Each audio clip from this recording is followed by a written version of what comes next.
నమస్కారం కృష్ణరావు గారు. నమస్కారం. అవేర్ టాక్స్కి పునఃస్వాగతం. మనము ఇటీవల జగన్మోహన్ రెడ్డి గారు ఆయన ఎలక్షన్స్లో ఓడిపోయిన తర్వాత ఆయన వ్యవహార శైలి గురించి దీని గురించి మాట్లాడుకున్నాం. యాంటీ ఎస్టాబ్లిష్మెంట్ ఫ్యాక్టర్స్ గురించి మాట్లాడుకున్నాం. అసలు ఇప్పుడు ఈ అదర్ దాన్ ఫైనాన్షియల్ ఆస్పెక్ట్స్లో గురించి ఆలోచిస్తే జగన్మోహన్ రెడ్డి గారు ఓడిపోవడానికి కారణాలు ఇంకేమైనా అంటే ఆయన వ్యవహార శైలిలో, ఎందుకంటే ఆయన true descendant of YS Rajasekhara Reddy గారుగా చెప్పుకుని వైఎస్ఆర్సీపీ పార్టీ పెట్టుకుని ప్రజల్లోకి వెళ్ళి ప్రస్థానం చేసి అప్పట్లో మరి చంద్రబాబు నాయుడు గారి దాని మీద యాంటీ ఎస్టాబ్లిష్మెంట్ ఓటు మీద అంటే వీళ్ళందరికీ ఏంటంటే నాకు అనిపించేది ఎవడు ఎక్కువ కాలం నడిస్తే వాళ్ళు ప్రజల్లోకి వెళ్ళిపోయినట్టు మాట లోకేష్ గారిది కూడా అట్లాగే అయింది. అంటే ప్రజలతో అవినాభావ సంబంధము అధికారంలో ఉండగానే జగన్మోహన్ రెడ్డి గారికి అది బెడిసి కొట్టింది, వెళ్ళలేదు. వైఎస్ రాజశేఖర రెడ్డి గారు కూడా అట్లాగే పాదయాత్ర చేసి ఆయన పవర్లోకి రావడం చూసాం మనము. వ్యవహార శైలిలో తండ్రికి తగ్గ తనయుడు అని అనిపించుకుంటాడని చెప్పి బోల్డని ఫ్రెబీసు ఇవన్నీ పంచిపెట్టిన ఆయన వ్యవహార శైలికి ఈయన వ్యవహార శైలికి ఎక్కడ తప్పిపోయింది, జగన్మోహన్ రెడ్డి ఎందుకు ఇంత అభాస పాలయ్యాడు అనే విషయం మీద చిన్న వివరణ. ఒకటి ఐ థింక్ అంటే పరిపాలనా పరంగా పోల్చలేను, ఎందుకంటే నేను జగన్మోహన్ రెడ్డి గారి దగ్గర వర్క్ చేయలేదు. బట్ కొంతమంది మా కొలీగ్స్ వాళ్ళు ఇచ్చిన ఫీడ్బ్యాక్స్ గురించి కొంత అయితే చేయొచ్చు. రాజకీయంగా సరే మనకు తెలుసు కాబట్టి చేయగలుగుతాం. ముందు రాజకీయంగా ఆలోచిద్దాం. రాజకీయంగా రాజశేఖర్ రెడ్డి గారికి ఉన్న 2-3 పెద్ద ప్లస్ పాయింట్స్, ఆయన క్యాన్వాస్ చాలా విస్తృతమైంది. అది కేవలం ఒక వర్గానికో ఎవరికో పరిమితమైనటువంటి క్యాన్వాస్ కాదు. అందుకనే ఆయనకు ట్రెమెండస్ యాక్సెప్టబిలిటీ, మంచి యాక్సెప్టబిలిటీ చాలా బ్రాడ్ స్పెక్ట్రంలో వచ్చింది. తూర్పుగోదావరి జక్కంపూడి రామ్మోహన్ రావు గారు చాలా ఇంపార్టెంట్ కాపు లీడర్. అదంతే ప్రాణమైనా ఇచ్చేస్తాడు, అంత అవినాభావ సంబంధం రాజశేఖర రెడ్డి గారికి. సో అదొకటి ఒక పెద్ద సెగ్మెంట్ను ఆయనకు సిమెంట్ చేసింది. ఉండవల్లి అరుణ్ కుమార్ ఇంకో స్టాల్వర్ట్ ఫ్రమ్ ఈస్ట్ గోదావరి. అసలు ఆయన పేరే లేదట, ఇది ఎంపీ లిస్టులో వీళ్ళు పెట్టలేదట. ఇది సెలక్షన్ కమిటీ వీళ్ళు వాళ్ళు ఎవరు ఆయన దగ్గరికి పోగానే ఉన్నవాడిని కొట్టేసి నేను పేరు పెట్టాట.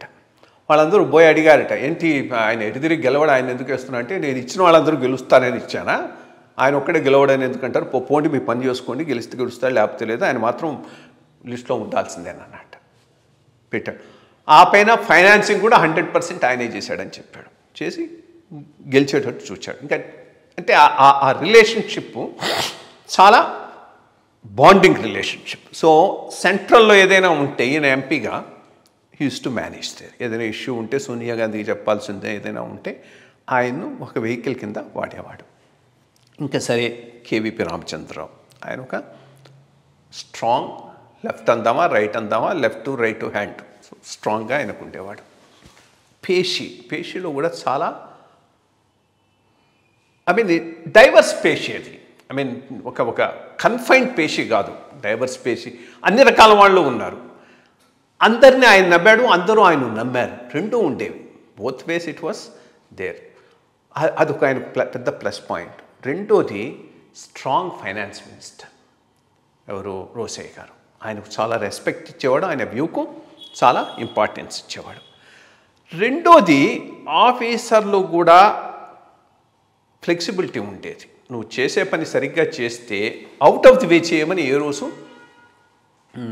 ఫోర్స్ అయితే లేదు, క్వశ్చనే లేదు. అది చాలా మేబీ ఆయనకు నచ్చకపోతే తీసేసేవాడు, బట్ విండిక్టివ్నెస్ అగెన్స్ట్ ఆఫీసర్స్ లేదు. అవుట్ ఆఫ్ ది వే పని చేయమనేటువంటి ప్రెషర్ అయితే మాత్రం లేదు. ఇన్ఫ్యాక్ట్ ఒక స్ట్రాంగ్ ఎగ్జాంపుల్ అయితే నా అంతటి నేను పర్సనల్గా ఇవ్వగలను. 2009 ఎలక్షన్ ముందు, అదే ఇప్పుడు ప్రతి తర్వాత వస్తూ ఉంటాయి అవి, ఆ బిల్స్ క్లియరెన్స్ అనేటటువంటి చాలా ఇంపార్టెంట్ ఎలక్షన్ల ముందు ఈ రాజకీయ నాయకులకు. ఎలక్షన్ల ముందు ఎందుకు ఇంపార్టెంట్ అంటే ఆ డబ్బులన్నీ ఫండింగ్కి వెళ్తాయి. సో వీళ్లకు క్లియర్ చేయండి, వాళ్ళకు చేయకూడదు అనేటటువంటిది వాళ్ళకు ఒక పెద్ద ఇంపార్టెంట్ అజెండా. ఎందుకంటే వాళ్లకు బిల్స్ కనుక క్లియర్ చేసామంటే ఆ డబ్బులు అపోజిషన్కి వెళ్ళిపోతాయి, వీళ్ళకి కనుక క్లియర్ చేసామంటే వీళ్ళకి వస్తాయి. సో అదొక పెద్ద ఇష్యూ. ఆ రోజు చాలా ప్రెషర్ వచ్చింది నాకు. అంటే అఫ్కోర్స్ అప్పటికే ఎలక్షన్ మోడల్ కోడ్ వచ్చింది కాబట్టి సీఎం ఆఫీస్కి రావట్లేదు, బట్ సీఎం తరఫున ఒక పెద్ద ఆయన పిలిచి చాలా చాలా ఆర్గ్యుమెంట్ అయింది. ఎందుకు చేయవు, ఏమనుకుంటున్నావు, ఏంటి అంటే చేయలేను సార్ చూసుకోండి. ఆఖరికి వదిలేశారు, ఇంకా లాభం లేదని. ఆ పైన రోసయ్య గారు పిలిచి ఒక చిన్న మాట ఇంకొక రకంగా పెట్టాడు. కృష్ణారావు గారు వీళ్లకు చెయ్యను, వాళ్లకు చెయ్యి అంటే నేను చేయలేనన్నావు, ఎవరికి చేయకుండా ఉండటంకి వీలు పడుతుంది అన్నాడు. దానికేముంది సార్, ఎవరికి పే చేయకుండా ఉండటానికి it's a easy option. Year ending. So next April నుంచి బడ్జెట్ ల్యాప్స్ అయిపోతుంది. సో ఒక రోజుకు నేను అట్లా I just go out and come back by 1st April అన్నాను. అంతే, అట్లాగే జరిగిపోయింది. అందరికీ ఎవరికి పేమెంట్ కాలేదు. సో అది అయిపోయింది. సో అది కాస్త నా మీద that was an adverse point. So కొంతమంది పోయి చెప్పారు, నేను ఫైనాన్స్లో ఉంచడానికి లేదు, తీసేయాల్సిందే ఇదే. ఆయన మళ్ళీ ఎన్నికగా నో చాలా బాగా మేనేజ్ చేశాడు ఫైనాన్సెస్, అయితే 1-2 వస్తూనే ఉంటాయి, దట్స్ నో ఇష్యూస్ అన్నాడు. కంటిన్యూ చేయమన్నాడు, టీటీడీకి వేసాడు. సో ఆ ఓవరాల్ వ్యూ తీసుకోవటం, ఒక ఇష్యూ మీద ఫోకస్ అయ్యి పర్సన్స్ని జడ్జి చేయటం అనేటటువంటిది రాజశేఖర రెడ్డి గారిలో లేదు. అది పొలిటికల్గా, అది అడ్మినిస్ట్రేటివ్గా. అది పొలిటికల్గా బ్రాడర్ క్యాన్వాస్ ఉండేది ఆయనకు, అండ్ అడ్మినిస్ట్రేటివ్గా ఆఫీసర్స్ని వినేవాడు. రెండోది ఫైనాన్స్లో చాలా స్ట్రాంగ్ మ్యాన్ పెట్టుకున్నారంటే అది అఫ్కోర్స్ దట్ కేమ్ కాంగ్రెస్ కల్చర్లో 4-5 సీనియర్ లీడర్స్ ఉంటారు కదా, జరుగుతుంది. ఈయన విషయంలో నాకు తెలిసినంత వరకు అడ్మినిస్ట్రేటివ్గా straight, you are with me are not with me, ఇంకా అంత మించి ఏమీ లేదు అక్కడ. ఆ అండర్స్టాండింగ్ చేసుకునే కెపాసిటీ లేకపోవడం ఆయన పెద్ద మైనస్ అయింది. ఇన్ఫ్యాక్ట్ ఎల్వి సుబ్రహ్మణ్యం గారిని తీసేయాల్సిన పరిస్థితి వచ్చి తీసేశాడు కదా, అప్పుడు అది అనవసరం, ఉంచుకొని ఉండాల్సింది. అంటే you need somebody who can కాస్త చెప్పిన దానికి సటిల్గా నో చెప్పేవాడు కూడా కావాలి. అప్పుడే అడ్మినిస్ట్రేషన్ సరిగ్గా నడుస్తుంది. తీసేసిన తర్వాత ఒక కమ్యూనిటీ నుంచి రియాక్షన్ వచ్చిందని చెప్పి అప్పుడే ఉండేవాడు ఆయన కమిషనర్ ఎండోమెంట్స్గా జేఎస్వి ప్రసాద్ అని, అతన్ని పిలిచి నువ్వు ఈఓటీటీడీగా పోతున్నావని చెప్పాడు ఈయన జగన్మోహన్ రెడ్డి గారు. నాకెట్టా తెలుసు అంటే అతను నా దగ్గరికి వచ్చాడు, సార్ సీఎం చెప్పాడు నన్ను ఈఓటీటీడీగా వేసేస్తున్నారు, మీ నుంచి కాస్త డిస్కషన్ చేయాలి ఇది అది. బట్ ఆ ఆర్డర్ రాలేదు, because somebody else managed. Rajasekhara Reddy గారి టైంలో ట్రెడిషన్ ఏంది, టీడీపీ సైడ్లో కొన్ని కమ్యూనిటీస్ను పూర్తిగా అలియనేట్ చేసుకున్నాయి, వాళ్ళకి అగెనెస్ట్గా వర్క్ చేశాయని వాళ్ళని ఎంకరేజ్ చేయడానికి ప్రయత్నం చేశారు. కాబట్టి కన్సిస్టెంట్గా ఆ 5 ఏళ్ళు టీడీపీకి చైర్మన్ ఎవరున్నా ఈవో బ్రాహ్మణ్ ఉండేవాడు. సిమిలర్లీ అర్చకులు వాళ్ళకు సంబంధించిన ఇష్యూస్ అన్నింటినీ సార్ట్అవుట్ చేయడానికి చాలా ప్రయత్నం ఆ టైంలో జరిగింది. బికాస్ ఇదంతా నెగటివ్గా వీళ్ళకు టీటీడీలో జరిగిందని. ఈయన పీరియడ్లో ఆ బ్యాలెన్స్ లేకపోయింది కదా, నువ్వు సేమ్ కమ్యూనిటీ వాడే ఈవో ఉండాలి, సేమ్ కమ్యూనిటీ వాడే చైర్మన్గా ఉండాలి, సేమ్ కమ్యూనిటీ వాళ్ళే నా పేషీలో ఉండాలి, ఇంకెవడు ఉండటానికి ఫీల్ లేదు అన్న టైప్లో అడ్మినిస్ట్రేషన్ రన్ చేస్తే నీవు చాలా ఫీడ్బ్యాక్ కోల్పోతావు, వీళ్ళు నీకు చాలా నెగటివ్ తెచ్చేటటువంటి అవకాశం అనేది ఎగ్జాక్ట్గా ఇప్పుడు ఇక్కడ జరిగింది.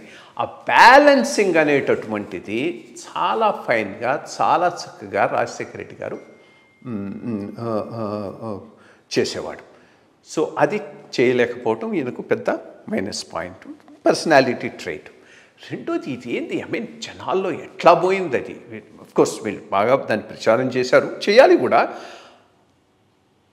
సీఎం వస్తున్నా అంటే చెట్లు కొట్టించడం ఏంది, దాన్ని అట్లీస్ట్ ఎఫెక్టివ్గా నెగిటివ్ కూడా చేయలేకపోయినారంటే అది నిజమే అయి ఉండాలి.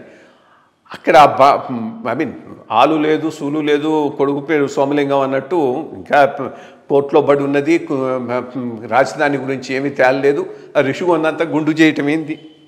ఇవన్నీ ప్రజల్లో ఒక ఇమేజ్ వెళ్ళిపోయిన తర్వాత దాని ఎఫెక్ట్ తప్పకుండా ఉంటుంది. సో యాక్చువల్లీ ఈయన పర్సనాలిటీ ఇష్యూస్ వలన చాలా రాజకీయంగా దెబ్బతిన్నాడు అనేటటువంటిది వాస్తవం. ఇది ఒక మేజర్ పోర్షన్. రెండోది, కన్విక్షన్ లేకుండా యాక్షన్ చేయకూడదు. నేను అప్పుడు 2-3 తలాలు రాశాను, ట్విట్టర్లో పెట్టాను, ఫేస్బుక్లో పెట్టాను. స్ట్రైట్ అవే నాకు నమ్మకం లేదు, నేను వెళ్ళను అని అంటే ఎవడు దాని గురించి అనరు. బట్ పోయి నాటకం వేయాల్సినటువంటి అవసరం లేదు. అవి వస్త్రాలు సమర్పించేటప్పుడు సతీ సమేతంగా నమ్మకం ఉన్నవాడు పోయి చేయాల్సిన పనులు. దాంట్లో ఒకడు పోయి చేసి అవసరం ఏముంది? దాని బదులు కమిషనర్ ఎండోమెంట్స్, మినిస్టర్ ఎండోమెంట్స్ పంపించవచ్చు, హ్యాపీగా చేసి ఉండేవాడు. అట్లీస్ట్ ట్రూత్ఫుల్గా లేడు ఆ ఇష్యూస్లో, ఈ రిలీజియస్ ఇష్యూస్లో, మతపరమైనటువంటి ఇష్యూస్లో ట్రూత్ఫుల్గా లేడు. ఇవన్నీ కాంబినేషన్. ఆఫ్ కోర్స్ అన్నిటికీ మించి నేను చెప్పింది అది మోస్ట్ ఇంపార్టెంట్, బడ్జెట్ అండ్ వాటిని మేనేజ్ చేసుకోలేకపోవటం అనేటటువంటి చాలా ప్రధానమైనటువంటి కారణం. వాటన్నిటికీ తోడైనాయి. సో ఒక్కొక్కటి చాలా ఇంపార్టెంట్ ఇష్యూ కాబట్టి వీటన్నిటి ఎఫెక్టు మొత్తం వాషౌట్ అయిపోయింది.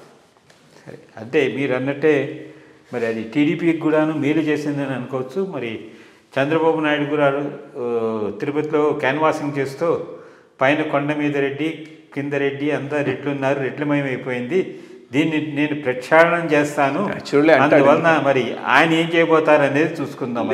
బ్యాలెన్సింగ్ చేస్తాడు, అది ఉంది ఆయనకు మొదటి నుంచి. రాజశేఖర రెడ్డితో కానీ ఇంతో కానీ ఉన్న ఇష్యూ ఏంటంటే అడ్మినిస్ట్రేషన్లోనూ పొలిటికల్గాను కొంత బ్యాలెన్సింగ్ అయితే జరుగుతూ ఉంటుంది. అంటే ముఖ్యంగా టీటీడీలో ఒక విధమైన చూద్దాం, టీటీడీ పారదర్శకతను ఏ విధంగా తీసుకొస్తారనేది వేచి చూడాలి. నమస్కారం అండి. నమస్కారం.